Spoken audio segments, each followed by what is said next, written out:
The Garden of Forking Paths by Jorge Luis Borges to Victoria Ocampo.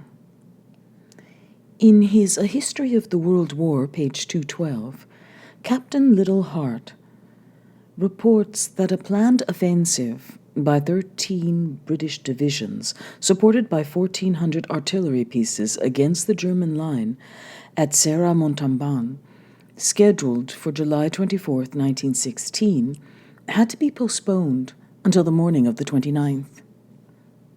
He comments that torrential rain caused this delay, which lacked any special significance. The following deposition, dictated by, read over, and then signed by Dr. Yu Sun, former teacher of English at the Qingdao Hochschule, casts unsuspected light upon this event. And I hung up the phone. Immediately, I recollected the voice that had spoken in German. It was that of Captain Richard Madden. Madden, in Victor Runeberg's office, meant the end of all our work.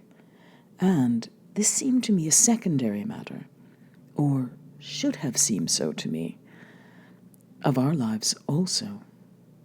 His being there meant that Runeberg had been arrested or murdered. Asterisk. Footnote. A malicious and outlandish statement. In point of fact, Captain Richard Madden had been attacked by the Prussian spy Hans Rabener, alias Victor Runeberg, who drew an automatic pistol when Madden appeared with orders for the spy's arrest. Madden, in self-defense, had inflicted wounds of which the spy later died. Note by the manuscript editor. Before the sun set on this same day, I ran the same risk. Madden was implacable. An Irishman in the service of England, a man suspected of equivocal feelings, if not actual treachery. How could he fail to welcome and seize upon this extraordinary piece of luck? The discovery, capture, and perhaps the deaths of 2 agents of Imperial Germany. I went up to my bedroom. Absurd though the gesture was, I closed and locked the door. I threw myself down on my narrow iron bed and waited on my back. The never-changing rooftops filled the window, and the hazy 6 o'clock sun hung in the sky. It seemed incredible that this day, a day without warnings or omens, might be that of my implacable death. In despite of my dead father, in despite of having been a child in one of the symmetrical gardens of Haifeng, was I to die now? Then I reflected that all things happen to one precisely now. Century follows century, and things happen only in the present. There are countless men in the air, on land and at sea, and all that really happens to me. The almost unbearable memory of Madden's long horse face put an end to these wandering thoughts. In the midst of my hatred and terror, now that it no longer matters to me to speak of terror, now that I have outwitted Richard Madden, now that my neck hankers for the hangman's noose, I knew that the fast-moving and doubtless happy soldier did not suspect that I possessed the secret, the name of the exact site of the new British artillery park on the Ancre. A bird streaked across the misty sky, and absently I turned it into an airplane, and then that airplane into many in the skies of France, shattering the artillery park under a rain of bombs. If only my mouth, before it should be silenced by a bullet, could shout this name in such a way that it could be heard in Germany. My voice, my human voice, was weak. How could it reach the ear of the chief? The ear of that sick and hateful man who knew nothing of Runeberg or of me, except that we were in Stratfordshire. A man who, sitting in his arid Berlin office, leafed infinitely through newspapers, looking in vain for news from us. I said aloud, I must flee. I sat up on the bed in senseless and perfect silence, as if Madden was already peering at me. Something, perhaps merely a desire to prove my total penury to myself, made me empty out my pockets. I found just what I knew I was going to find: the American watch, the nickel-plated chain, and the square coin, the keyring with the useless but compromising keys to Runeberg's office, the notebook, a letter which I decided to destroy at once, and which I did not destroy, a 5-shilling piece, 2 single shillings, and some pennies, a red and blue pencil, a handkerchief, and a revolver with a single bullet. Absurdly, I held it and weighed it in my hand to give myself courage. Vaguely, I thought that a pistol shot can be heard for a great distance. In 10 minutes, I had developed my plan. The telephone directory gave me the name of the one person capable of passing on the information. He lived in a suburb of Fenton, less than half an hour away by train.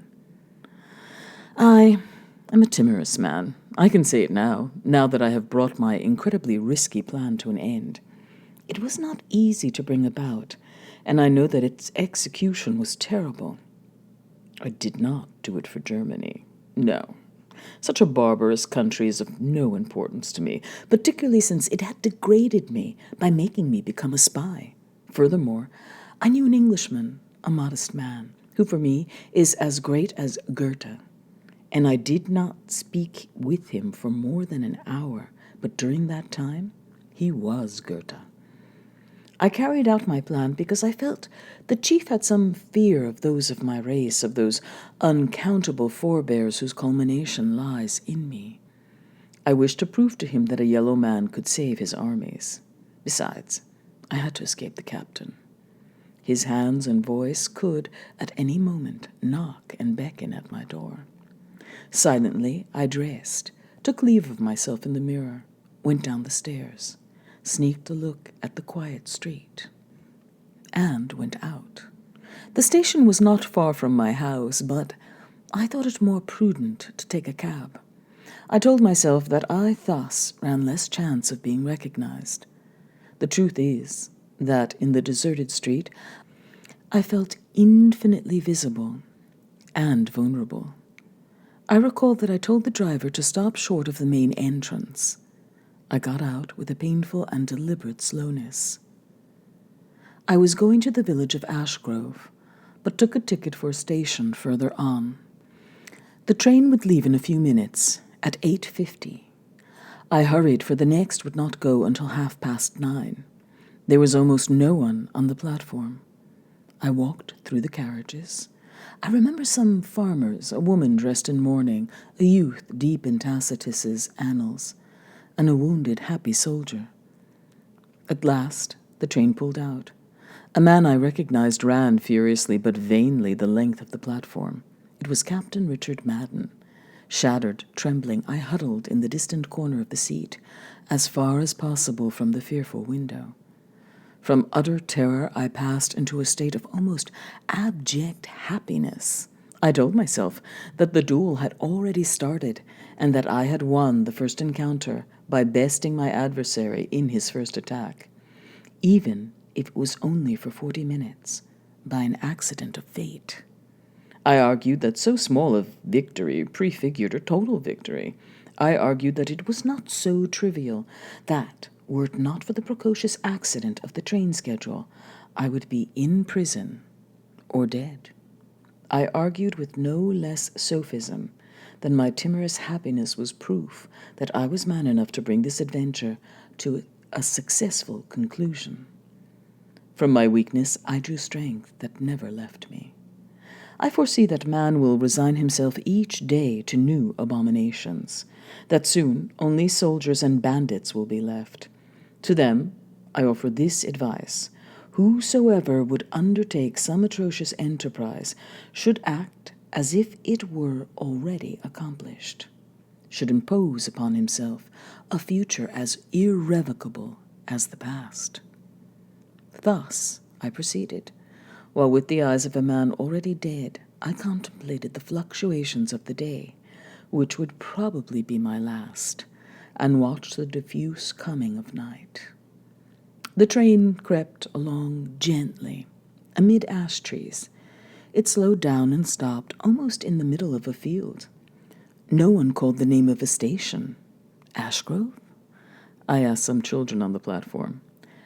Ashgrove, they replied. I got out. A lamp lit the platform, but the children's faces remained in a shadow. One of them asked me, Are you going to Dr. Stephen Albert's house? Without waiting for my answer, another said, The house is a good distance away, but you won't get lost if you take the road to the left and bear to the left at every crossroad. I threw them a coin, my last, went down some stone steps, and started along a deserted road. At a slight incline, the road ran downhill. It was a plain dirt way, and overhead the branches of trees intermingled, while a round moon hung low in the sky, as if to keep me company.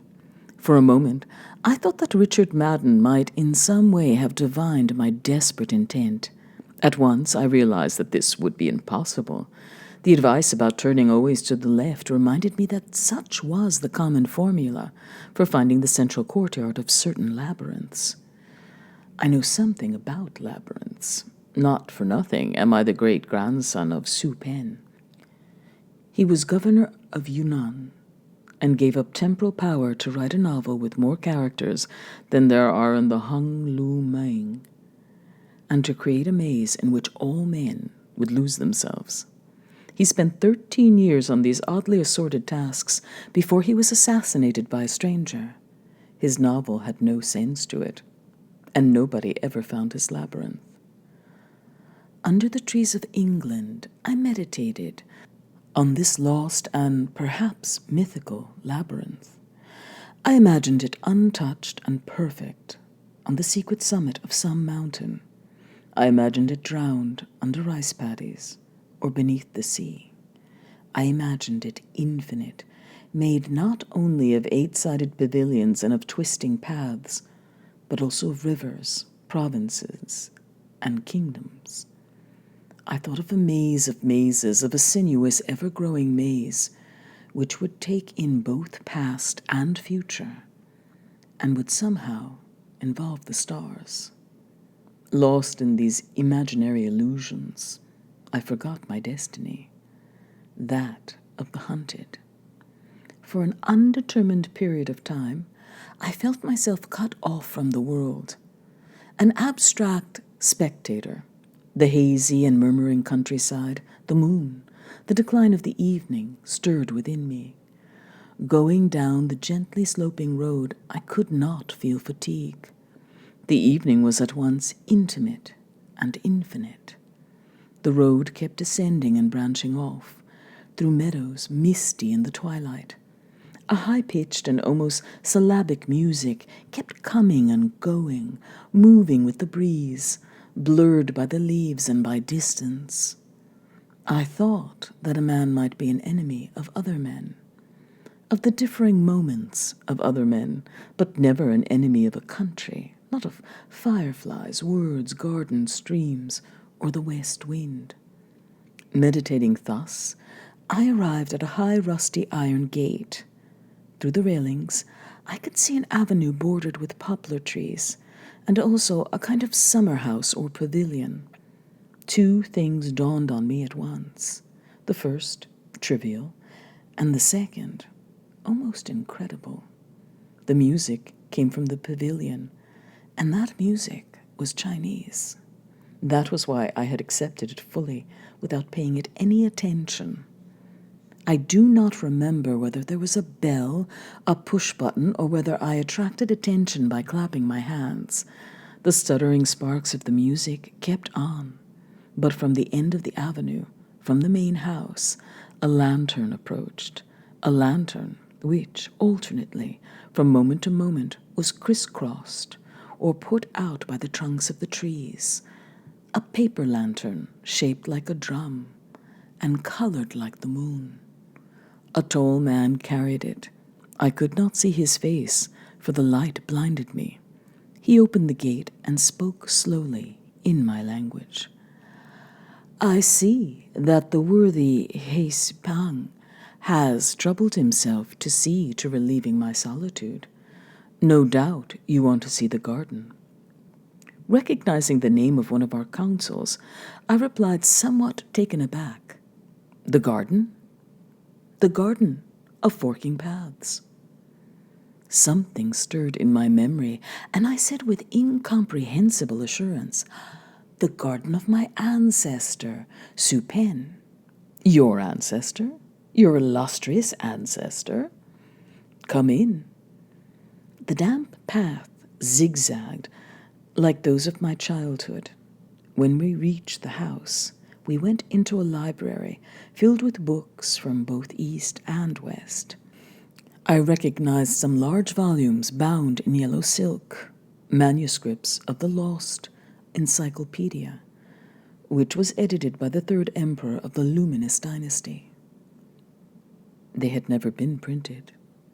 A phonograph record was spinning near a bronze phoenix. I remember also a rose-glazed jar, and yet another, older by many centuries, of that blue color which our potters copied from the Persians. Stephen Albert was watching me with a smile on his face. He was, as I have said, remarkably tall. His face was deeply lined, and he had gray eyes and a gray beard. There was about him something of the priest and something of the sailor. Later, he told me he had been a missionary in Tencin before he had aspired to become a sinologist. We sat down, I upon a large, low divan, he with his back to the window and to a large circular clock. I calculated that my pursuer, Richard Madden, could not arrive in less than an hour. My irrevocable decision could wait. A strange destiny, said Stephen Albert. That of Supen, governor of his native province, learned in astronomy, in astrology, and tireless in the interpretation of the canonical books, a chess player, a famous poet, and a calligrapher. Yet he abandoned all to make a book and a labyrinth.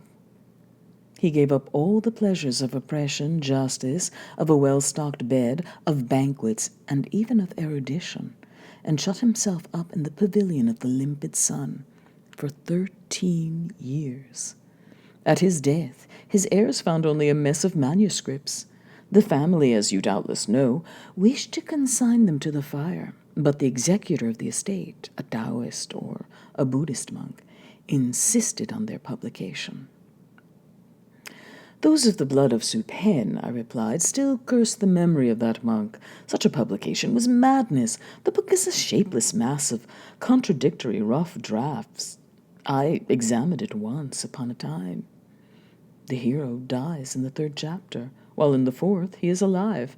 As for that other enterprise of Supen, his labyrinth. Here is the labyrinth, Albert said, pointing to a tall, lacquered writing cabinet. An ivory labyrinth? I exclaimed. A tiny labyrinth indeed. A symbolic labyrinth, he corrected me. An invisible labyrinth of time. I, a barbarous Englishman, have been given the key to this transparent mystery. After more than 100 years, most of the details are irrevocable, lost beyond all recall. But it isn't hard to imagine what must have happened. At one time, Supen must have said, I am going into seclusion to write a book. And at another, I am retiring to construct a maze. Everyone assumed these were separate activities. No one realized that the book and the labyrinth were one and the same. The pavilion of the limpid sun was set in the middle of an intricate garden. This may have suggested the idea of a physical maze. Supen died. In all the vast lands which once belonged to your family, no one could find the labyrinth. The novel's confusion suggests that it was the labyrinth. 2 circumstances showed me the direct solution to the problem. First, the curious legend that Supen had proposed to create an infinite maze. Second, a fragment of a letter which I discovered. Albert rose. For a few moments, he turned his back to me. He opened the top drawer in the high black and gilded writing cabinet. He returned, holding in his hand a piece of paper which had once been crimson, but which had faded with the passage of time. It was rose-colored, tenuous, quadrangular. Supin's calligraphy was justly famous. Eagerly, but without understanding, I read the words which a man of my own blood had written with a small brush. I leave to various future times, but not to all, my garden of forking paths.